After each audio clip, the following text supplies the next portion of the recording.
ओम नमो भगवते वासुदेवाय। श्रीमद् भागवत महापुराण प्रथम स्कंद षष्ठम अध्याय श्लोक 1 से 16 का हिंदी अनुवाद। नारद जी के पूर्व चरित्र का शेष भाग। श्री सूत जी कहते हैं, सौनक जी, देवर्षि नारद के जन्म और साधना की बात सुनकर सत्यवती नंदन भगवान श्री व्यास जी ने उनसे फिर यह प्रश्न किया। श्री व्यास जी ने पूछा, नारद जी, जब आपको ज्ञानोपदेश करने वाले महात्मागण चले गए तब आपने क्या किया? उस समय तो आपकी अवस्था बहुत छोटी थी। स्वयंभू आपकी शेष आयु किस प्रकार व्यतीत हुई और मृत्यु के समय आपने किस विधि से अपने शरीर का परित्याग किया? देवर्षि, काल तो सभी वस्तुओं को नष्ट कर देता है, उसने आपकी पूर्व कल की स्मृति को कैसे नाश नहीं किया? श्री नारद जी ने कहा, मुझे ज्ञानोपदेश करने वाले महात्मागण चले गए तब मैंने इस प्रकार जीवन व्यतीत किया। यद्यपि उस समय मेरी अवस्था बहुत छोटी थी। मैं अपनी माँ का इकलौता लड़का था। एक तो वह स्त्री थी, दूसरे मूढ़ और तीसरी दासी थी। मुझे भी उसके सिवा और कोई सहारा नहीं था। उसने अपने को मेरे स्नेह पास में जकड़ रखा था। वह मेरे योगक्षेम की चिंता तो बहुत करती थी, परंतु पराधीन होने के कारण कुछ कर नहीं पाती थी। जैसे कठपुतली नाचने वाली की इच्छा के अनुसार नाचती है, वैसे ही यह संसार ईश्वर के अधीन है। मैं भी अपनी माँ के स्नेह बंधन में बंधकर उस ब्राह्मण बस्ती में ही रहा। मेरी अवस्था केवल 5 वर्ष की थी। मुझे दिशा, देश, काल के संबंध में कुछ भी ज्ञान नहीं था। एक दिन की बात है, मेरी माँ गौ दूहने के लिए रात के समय घर से बाहर निकली। रास्ते में उसके पैर से सर्प छू गया। उसने उस बेचारी को डस लिया। उस सांप का क्या दोष? काल की ऐसी ही प्रेरणा थी। मैंने समझा भक्तों का मंगल चाहने वाले भगवान का यह भी एक अनुग्रह है। इसके बाद मैं उत्तर दिशा की ओर चल पड़ा। उस ओर मार्ग में मुझे अनेकों धन धान्य से संपन्न देश, नगर, गांव, अहिरों की चलती फिरती बस्तियां, खाने, खेड़े, नदी और पर्वतों के तटवर्ती पड़ाव, वाटिकाएं, वन उपवन और रंग बिरंगी धातुओं से युक्त विचित्र पर्वत दिखाई पड़े। कहीं कहीं जंगली वृक्ष थे जिनकी बड़ी बड़ी शाखाएं हाथियों ने तोड़ डाली थी। शीतल जल से भरे हुए जलाशय थे जिनमें देवताओं के काम में आने वाले कमल थे। उन पर पक्षी तरह तरह की बोली बोल रहे थे और भौरे मंडरा रहे थे। ये सब देखता हुआ मैं आगे बढ़ा। मैं अकेला ही था। इतना लंबा मार्ग तो तय करने पर मैंने एक घोर जंगल देखा। उसमें नरकट, बांस, सेठा, पूस, कीचक आदि खड़े थे। उनकी लंबाई चौड़ाई भी बहुत थी और वह सांप, उल्लू, सियार आदि भयंकर जीवों का घर हो रहा था। देखने में बड़ा भयानक लगता था। चलते चलते मेरा शरीर और इंद्रिय शिथिल हो गई। मुझे बड़ी जोर से प्यास लगी। भूख तो था ही। वहाँ एक नदी मिली। उसके कुंड में मैंने स्नान, जलपान और आचमन किया। इससे मेरी थकावट मिट गई।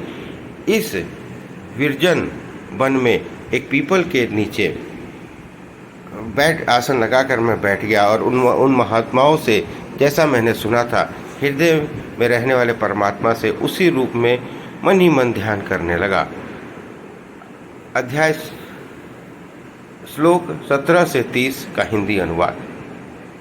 भक्ति भाव से वशीभूत चित्त द्वारा भगवान के चरण कमलों का ध्यान करते ही भगवान प्राप्ति की उत्कृष्ट लालसा से मेरे नेत्रों में आंसू छलछला गए और हृदय में धीरे धीरे भगवान प्रकट हो गए।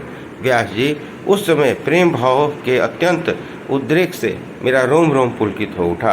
हृदय अत्यंत शांत और शीतल हो गया। उस आनंद की बाढ़ में मैं ऐसा डूब गया कि अपने आप और ध्येय वस्तु का तनिक भी भाव न रहा। भगवान का वह अवर्चनीय रूप समस्त शोकों को नाश करने वाला और मन के लिए अत्यंत लुभावना था।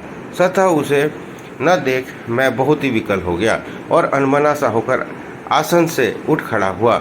मैंने उस स्वरूप का दर्शन फिर करना चाहा, परंतु मन तो हृदय में समाहित करके बार बार दर्शन की चेष्टा करने पर भी मैं उसे नहीं देख सका। मैं अतृप्त के समान आतुर हो उठा। इस प्रकार निर्जन वन में मुझे प्रत्येक प्रयत्न करते देख स्वयं भगवान ने, जो वाणी के विषय नहीं है, बड़ी गंभीर और मधुर वाणी से मेरे शोक को शांत करते हुए कहा, खेद है कि तुम इस जन्म में तुम मेरा दर्शन नहीं कर पाओगे। जिनकी वासनाएं पूर्णतया शांत न हो पाई हो, उन अधकचरे योगियों को मेरा दर्शन अत्यंत दुर्लभ है। निष्पाप बालक, तुम्हारे हृदय में मुझे प्राप्त करने की लालसा जागृत करने के लिए ही मैंने एक बार तुम्हें अपने रूप की झलक दिखलाई है। मुझे प्राप्त करने की आकांक्षा से युक्त साधक धीरे धीरे हृदय की संपूर्ण वासनाओं को भली भांति त्याग कर देता है। अल्पकालीन संत सेवा से ही तुम्हारी चित्तवृत्ति मुझ में स्थिर हो गई है। अब तुम इस प्राकृत मलिन शरीर को छोड़कर मेरे पार्षद हो जाओ। मुझे प्राप्त करने का तुम्हारा यह दृढ़ निश्चय कभी किसी प्रकार नहीं टूटेगा। समस्त सृष्टि का प्रलय हो जाने पर भी मेरी कृपा से तुम्हें मेरी स्मृति बनी रहेगी।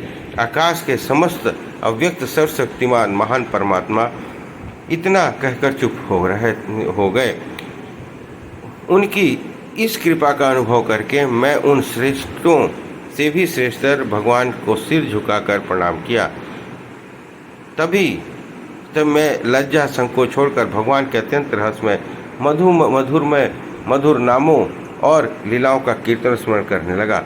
स्पृहा और मद मत्सर मेरे हृदय से पहले ही निवृत्त हो चुके थे। अब मैं आनंद के से काल की प्रतीक्षा करता हुआ पृथ्वी पर विचरने लगा। व्यास जी, इस प्रकार भगवान की कृपा से मेरा हृदय शुद्ध हो गया, आसक्ति मिट गई और मैं श्री कृष्ण परायण हो गया।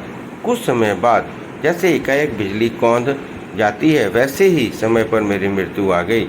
मुझे शुद्ध भगवत पार्षद शरीर प्राप्त होने का अवसर आने पर प्रारब्ध कर्म समाप्त हो जाने के कारण 5 भौतिक शरीर नष्ट हो गया। कल्प के अंत में जिस समय भगवान नारायण एकार्णव प्रलयकालीन समुद्र के जल में शयन कर रहे थे, उस समय उनके हृदय में शयन करने की इच्छा से इस सारी सृष्टि को समेटकर ब्रह्मा जी जब प्रवेश करने लगे, तब उनके श्वास के साथ मैं भी उनके हृदय में प्रवेश कर गया। 6वां अध्याय श्लोक 31 से 39 का हिंदी अनुवाद। एक सहस्त्र चतुर्युगी बीत जाने पर जब ब्रह्मा जागे और उन्होंने सृष्टि करने की इच्छा की, तब उनकी इंद्रियों से मारीची आदि ऋषियों के साथ मैं भी प्रकट हो गया। तभी से मैं भगवान की कृपा से बैकुंठ आदि में और तीनों लोकों में बाहर और भीतर बिना रोक टोक विचरण किया करता हूँ। मेरे जीवन का व्रत भगवत भजन अखंड रूप से चलता रहता है। भगवान की दी हुई ईश्वर ब्रह्म से विभूषित वीणा की तान छेड़कर मैं उनकी लीलाओं का गान करता हुआ सारे संसार में विचरता हूँ। तब मैं उनकी लीलाओं का गान करने लगता हूँ। तब मैं प्रभु, जिनके चरण कमल समस्त तीर्थों के उत्तम स्थान है और जिनका यशोगान मुझे बहुत ही प्रिय लगता है, बुलाए हुए की भांति तुरंत मेरे हृदय में आकर दर्शन देते हैं। जिन लोगों का चित्त निरंतर विषय भोगों की कामना से आतुर हो रहा है, उनके लिए भगवान की लीलाओं का कीर्तन संसार सागर से पार जाने का जहाज है। यह मेरा अपना अनुभव है। काम और लोभ की चोट से बार बार घायल हुआ हृदय श्री कृष्ण की सेवा में जैसी प्रत्यक्ष शांति का अनुभव करता है, यम नियम आदि योग मार्गों से वैसी शांति नहीं मिल सकती।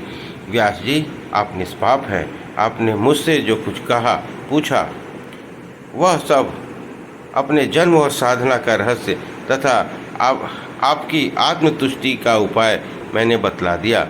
श्री सूत जी कहते हैं, सौनकादि ऋषियों देवर्षि नारद के श्री व्यास जी के इस प्रकार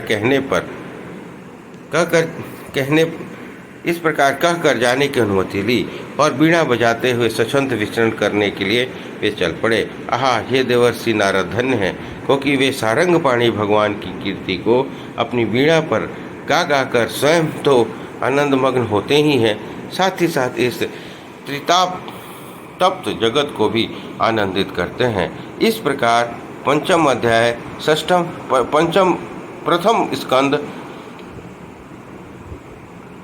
स्कंद 6वां अध्याय संपन्न हुआ। बोलिए कृष्ण भगवान की जय।